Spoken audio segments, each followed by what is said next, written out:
Pemirsa, tersangka kasus pembunuhan Vina dan Eki, Peggy Setiawan, melalui kuasa hukumnya mengajukan pra-peradilan atas statusnya sebagai tersangka. Polda Jawa Barat pun menyebut sudah menyiapkan tim khusus untuk menghadapi gugatan Peggy. Ya, lantas pemirsa, bukti-bukti apa saja yang disiapkan oleh tim kuasa hukum Peggy demi menang di persidangan? Seberapa besar kesempatan Peggy untuk melepaskan diri dari status tersangka atas kasus pembunuhan Vina? Untuk membahasnya telah bergabung bersama kami pemirsa dan tim kuasa hukum dari Peggy Setiawan, yaitu ada Bang Tony RM. Selamat sore. Selamat sore. Kemudian Selamat juga sore. bergabung bersama kami pemirsa ada pakar hukum pidana Prof. Hipnu Nugroho dan juga Kabar Reskrim tahun 2008 hingga 2009 Komjen Pol Purnawirawan Susnodo Aji. Selamat sore Bapak-Bapak semua. Selamat sore. Ya. Pertama saya ingin ke Mas Tony terlebih dahulu. Mas Tony, apa saja bukti dan juga saksi-saksi yang nanti akan diajukan dalam persidangan untuk membebaskan Peggy Setiawan? Ya, baik. Seperti yang sudah bermunculan di media, ya, saksi-saksi yang menerangkan di persidangan itu menjadi alat bukti. Saksi-saksi yang mengetahui bahwa pada saat kejadian, dalam kurun waktu sebelum kejadian sampai setelah kejadian, Peggy Setiawan berada di Bandung, bekerja sebagai kuli bangunan, ada teman kerjanya, ada yang tidur bersamanya, ada pemilik rumahnya yang mempunyai proyek tersebut.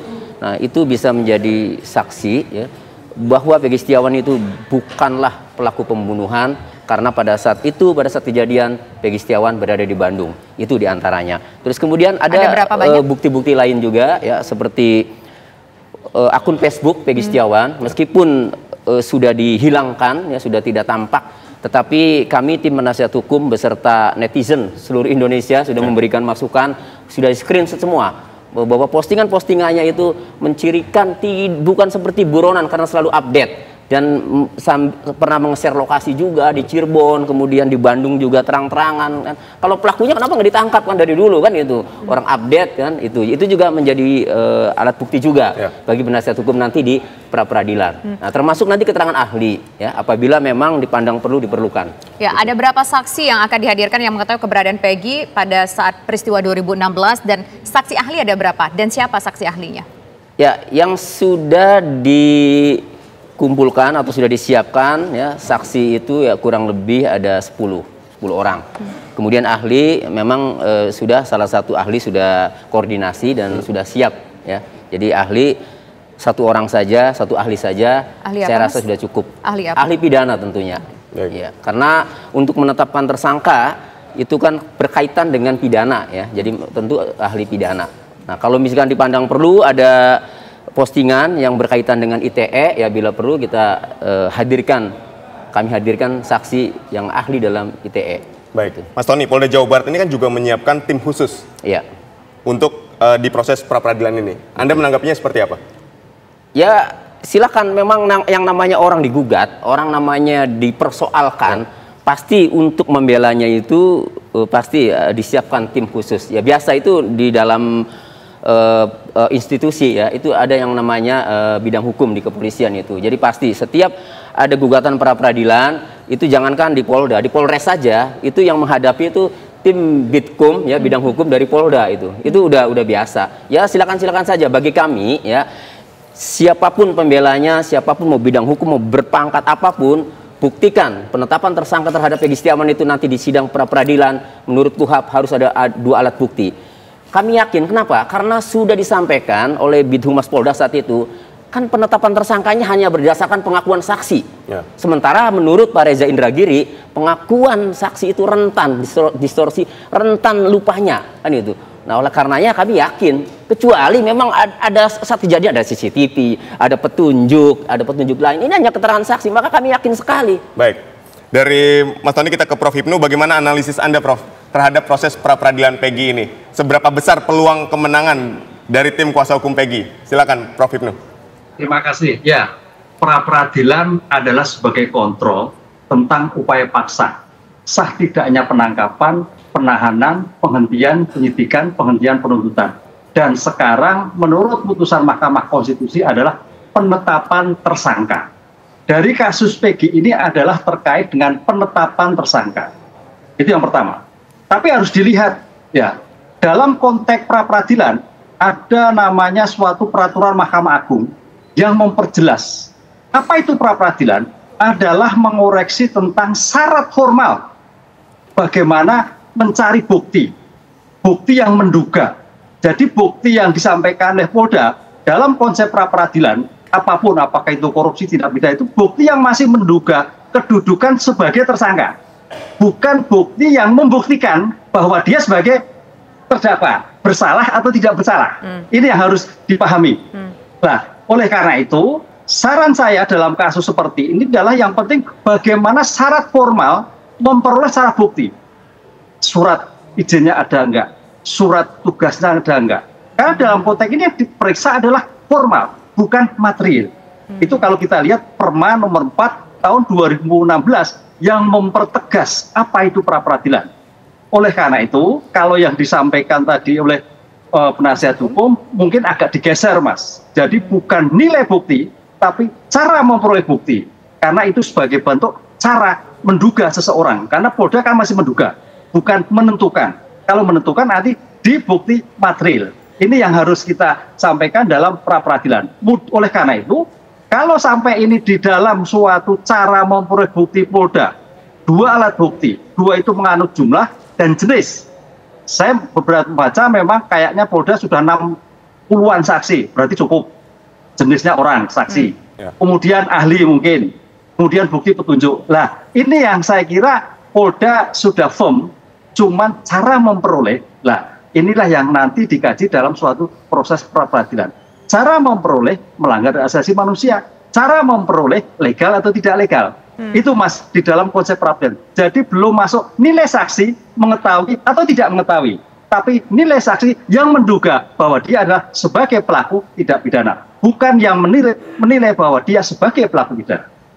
Oke, baik. Nanti kita akan dengar suara dari Pak Susno Duaji. Pak Susno ini kalau kita ingat dulu pernah juga mengajukan pra-peradilan dan menang dalam pra-peradilannya. Apa saja kemudian pada saat itu yang dipersiapkan sehingga bisa menang? Sesaat lagi kita akan menuju ke Pak Susno usai jeda berikut.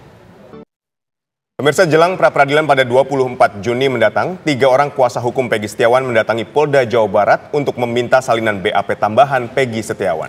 3 kuasa hukum Peggy memberikan surat permohonan permintaan salinan berita acara pemeriksaan BAP tambahan Peggy Setiawan tersangka kasus pembunuhan Vina dan Eki. Selain itu, tim kuasa hukum juga mengajukan surat permohonan penangguhan penahanan Peggy Setiawan yang pada 11 Juni lalu diperpanjang masa tahanannya hingga 20 Juli mendatang. Ini merupakan surat pengajuan permohonan penangguhan penahanan yang kedua dan surat permintaan salinan berkas pemeriksaan BAP tambahan yang kemarin dilaksanakan Rabu 12 Juni. Kuasa hukum Peggy Setiawan mengatakan untuk salinan BAP pemeriksaan tambahan Peggy Setiawan masih menunggu disposisi dari Dirkrimum.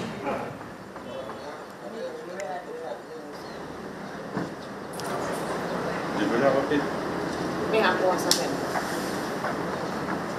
Oh, mau VO aja, tipikal kayak suka dan bisa ngasih statement gitu loh, Kang. Ya, saya ingin menuju ke Pak Susno. Pak Susno, untuk memenangkan sebuah pra-peradilan agar tidak kalah, menang atau kalah, itu kuncinya di mana sih? Apa aja sih strateginya? Kuncinya pra-peradilan itu ada di tangan hakim ya, karena hakim tunggal. Nah, kita karena ini berdebat ya. Berdebat itu sebenarnya kalau masing-masing pihak, hakim, penyidik dan terpidana atau tersangka diwakili oleh advokatnya, sama cara pandangnya bahwa pra-peradilan itu bukan kalah menang, pra-peradilan itu bukan pertandingan, tapi pra-peradilan itu sama-sama mencari kebenaran. Maka itu fair sekali. Nah, syaratnya apa? Yang dipera di sini makanya sangat tergantung dengan hakimnya. Hakim yang netral, hakim yang objektif, hakim yang betul-betul mencari kebenaran untuk mendapatkan keadilan. Dan untuk perkara yang sekarang sedang berjalan, saya yakin ini akan berjalan dengan fair. Mengapa? Karena dikawal oleh seluruh rakyat Indonesia. Kalau masih berani nyeleweng juga ya, rasain sendiri akibatnya. Nah, terus apa yang dipersoalkan di sini? Sah tidaknya penangkapan, sah tidaknya penahanan, sah atau tidaknya upaya paksa yang lain, sah atau tidaknya menjadikan tersangka. Nah, tadi sudah dikatakan 2 alat bukti yang digunakan sebagai alasan. Kita bisa melihat sendiri 2 alat bukti. Kalau seandainya saksi, maka saksi itu kan ada saksi yang diajukan itu sebagian sudah menarik keterangannya, Dan saksi yang lain seperti saksi Aep, saksi Melmel dan sebagainya bertentangan dengan saksi yang lain. Berarti saksi itu sangat lemah gitu. Baik. Karena ada saksi yang menguatkan alibi Peggy Setiawan tidak berada di Cirebon, justru di Bandung. Nah, jadi saksi lemah. Mohon hakim nantinya jangan menggunakan saksi ini sebagai alat bukti kalau tidak didukung alat bukti forensik yang lain. Nah, alat forensik apa yang sudah didapat? Kita belum mendengar pengumuman dari penyidik. Apa alat buktinya? Kita mereka-reka, saya mereka alat bukti misalnya dia ajukan pisem. Pisem pun lemah, tidak bisa karena pisem itu tidak menyebut Peggy Setiawan sebagai pelaku. Alat bukti misalnya putusan pengadilan. Justru putusan pengadilan yang menyebut nama Peggy itu yang harus dibuktikan. Jadi bukan menunjuk bahwa Peggy pelakunya. Terus laporan polisi. Saya yakin di laporan polisi tidak menyebut Peggy Setiawan sebagai pelaku. Baik. Nah sekarang alat bukti apa yang bisa dipakai lain? Adakah bercak darah korban yang nempel di baju Peggy Setiawan? Ini sulit didapat. Adakah sperma Peggy Setiawan nempel di tubuhnya Vina? Ini sulit juga didapat karena sudah terlalu lama. Adakah sidik jari Peggy Setiawan yang nempel di alat bukti yang digunakan untuk melakukan kejahatan pembunuhan dan perkosaan? Ini sulit didapat, sudah lama. Adakah CCTV? Ini sulit juga didapat. Adakah alat bukti yang tinggal di dalam HP berupa di mana posisi Peggy Setiawan pada tanggal 27 Agustus 2016? Ini sulit juga didapat. Baik. Jadi ya kita tunggu hakim yang adil. Ya. Baik, ini kan hakim menjadi kunci ya, karena ini adalah hakim tunggal. Anda juga pernah mengajukan proses pra-peradilan. Mungkin dapat cerita sedikit dari pengalaman Anda di proses pra-peradilan ini seperti apa, Pak Susno? Saya pernah melakukan pra-peradilan karena saya Kabaris Krim juga pernah digugat pra-peradilan, ya. Jadi gugat-menggugat pra-peradilan tuh kalau kita perbandingan skornya ya itu selalu dimenangkan, hampir selalu dimenangkan oleh penyidik gitu ya. Udahlah, tidak perlu saya buka sini lah. Tapi karena ini diawasi oleh publik, saya yakin pra-peradilan akan berjalan fair. Sebagaimana pra-peradilan dulu yang menang itu pra-peradilan ya gugatan Pak Budi Gunawan kalau nggak salah menang ya. Nah, mudah-mudahan ini jalannya fair. Kalau jalannya fair yang dilihat alat bukti yang saya katakan tadi, saya di luar ya, saya tidak menjadi penyidik ya, bahwa ini kelihatan sulit untuk menyatakan bahwa penahanan ya atau penangkapan atau apa-apa itu sah, itu agak sulit gitu ya.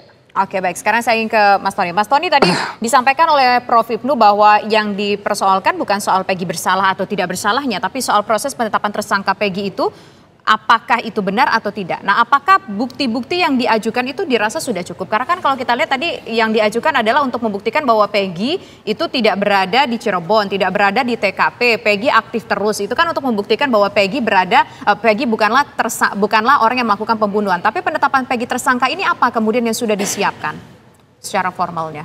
Ya, pertama saya mengapresiasi dulu ya kepada Prof. Ibnu dan Pak Susno Duaji yang konsisten ilmunya itu adalah untuk mengungkapkan kebenaran, menegakkan keadilan. Terima kasih semua bapak-bapak.